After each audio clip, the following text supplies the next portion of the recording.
how's it going? It's my day off and I'm decided to do one of our pork loin roast. So this is just a bit of an educational video. Feel free if you get a great crackle and you're a guru, good stuff. But we get asked a lot of the first question we get asked is, how do you do your crackle? So I'm going to do my version of how I do a pork roast and I try and get my crackle. Yeah, I apologise if I muck anything up in this because I'm not doing any videos. This is just one take, natural. So you've got your pork roast, and like many people, they do say to leave them in the fridge uncovered overnight or dry them out. But like me, the one that I'm doing today, I forgot, I ran out of time and it was in a bag. So all I did was get a hot chucks roll, squeeze the water out, patted it over, got a little bit of paper towel, and then I'm good to go. So what I do, I start off with some good olive oil. There's no really nice way to do this, so you just drizzle it over your pork, which I've already done, but I'll do it again. Anyway, you want to try and get it all over your crackle. So I've done that, I'll just wash my hands.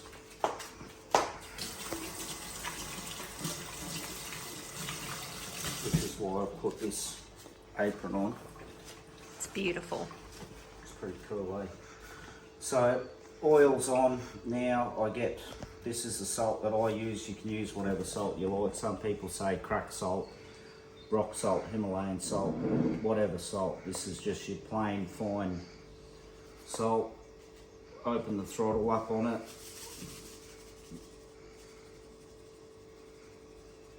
Sprinkle it over like so. Then just get a bit on your hands and just try and get underneath that part of the pork as well, because you want to get, if you're like us, we fight over the crackle, so you want as much crackle as you can get.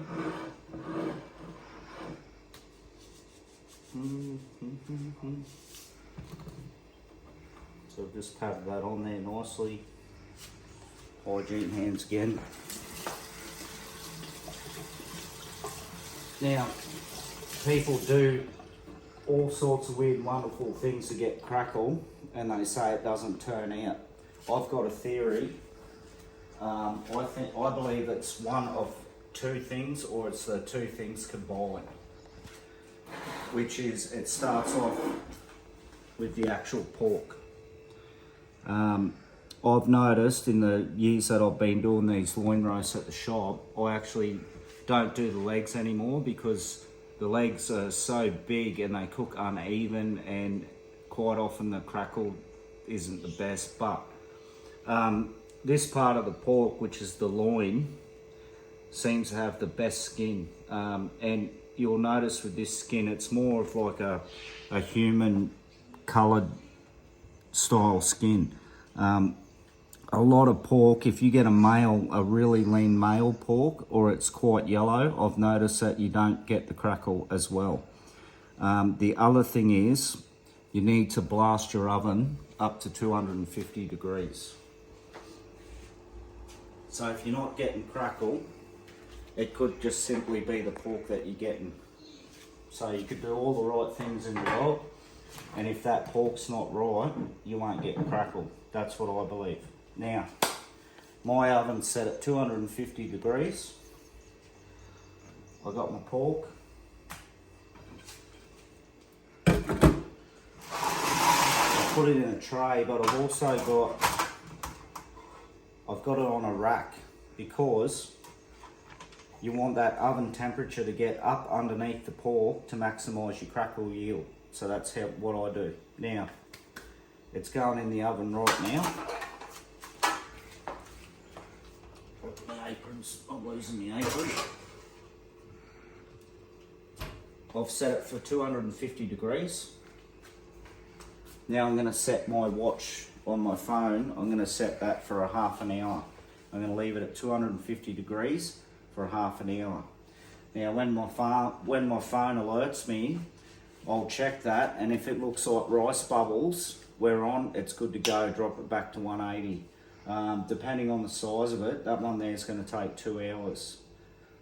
So when it's cooked, I'll pull it out and show you the result, and we'll see how I go with the crackle. So very basic, just wipe the top down, make sure the pork's good quality. The loin's very good for crackle. Wipe it down, olive oil, salt, 250, half an hour. Set your phone so you don't forget, otherwise it's gonna be dramas. So we'll see what happens in 2 hours time, see how my crackle comes out. I hope this helps. Again, it's just for people who don't get a good result. So hopefully I've explained that. I believe that it's the actual pork you're getting as well as your oven temperature. If you get them two right, you should get crackle every time using the system I've just used. So let's see what happens when it's cooked. All right, so there's a bit of smoke coming out because it was hot at 250. So my alarm's just gone off on my phone. So that was a half an hour at 250 degrees. Let's have a quick look. Remember I was talking about if it looks like rice bubbles. You can't get much better than that, guys. So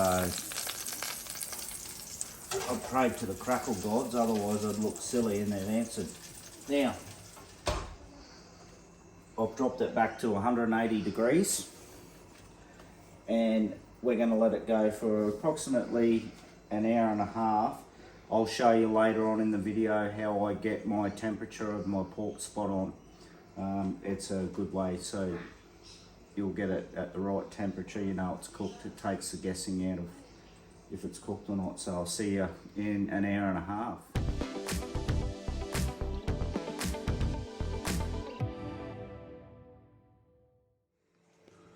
All right, here we go. This is the third stage of the roast pork that I've cooked.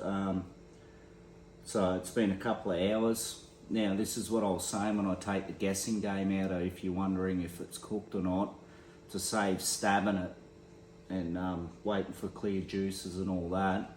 I highly recommend you guys grab yourself one of these. It's a temperature probe. We can, if you want one, I can get you one. Just ask me and I'll order one in. They're pretty inexpensive. I think they're like 35 or 40 bucks, but well worth the money. So what I recommend, I like to get my roast at 70 degrees on the thicker part of the meat. If you zoom in, it's sitting at about 71. So that's pretty close. That's a good temperature all round for A, being cooked, B, keeping its moisture. When you get your roast to this stage, you do need to let it rest. So the temperature has to come down, that way when you slice it, the cold air hits it, it doesn't dry it out. But the video is more about the crackle, so if you want to have a look, that's the crackle. There was no tricks, it was just straightforward, olive oil and salt. I didn't pour boiling water over it or lemon juice or any of that shit. It was just straight out of the fridge, olive oil and the fine salt like I showed you. And the result,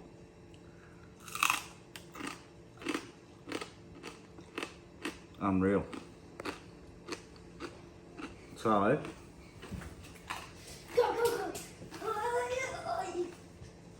what I'm going to do now is just remove the crackle. Excuse fingers, I am cooking for family at home, so where did I put my knife? Alright, this should come off pretty easy.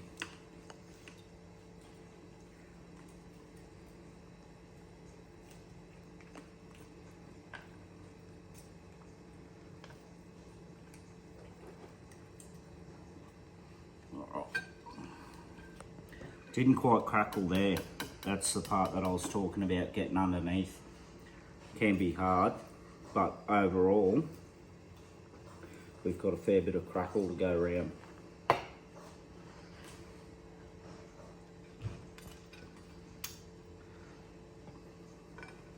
Now normally to slice it, it's pretty straightforward.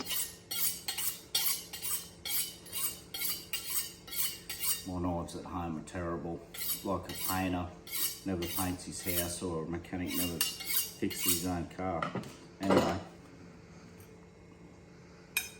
So I've got a nice cutting board. I've got a bit of stuff underneath because pork will release a lot of juice. Now all I'm going to do is put a fork about halfway and just carve it.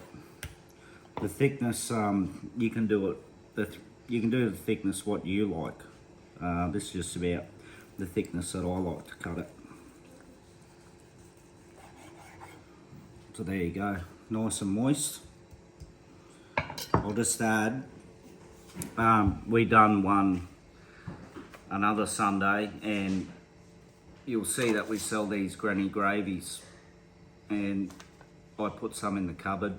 So I done the roast, went to make the gravy, and I normally use the rich roast gravy, or I used to, but the only gravy we had left was the rosemary and lamb gravy. So I thought I'll give it a shot. I made it, and let me tell you, that one with the roast pork is a winner. It's unbelievable. Sounds weird, but don't knock it till you try it. Anyway, I'm gonna finish cutting this up and we're gonna eat. So I hope this helped you out. If you got any, I hope, yeah, it helped you on your crackle journey to be a crackle master. Cheers.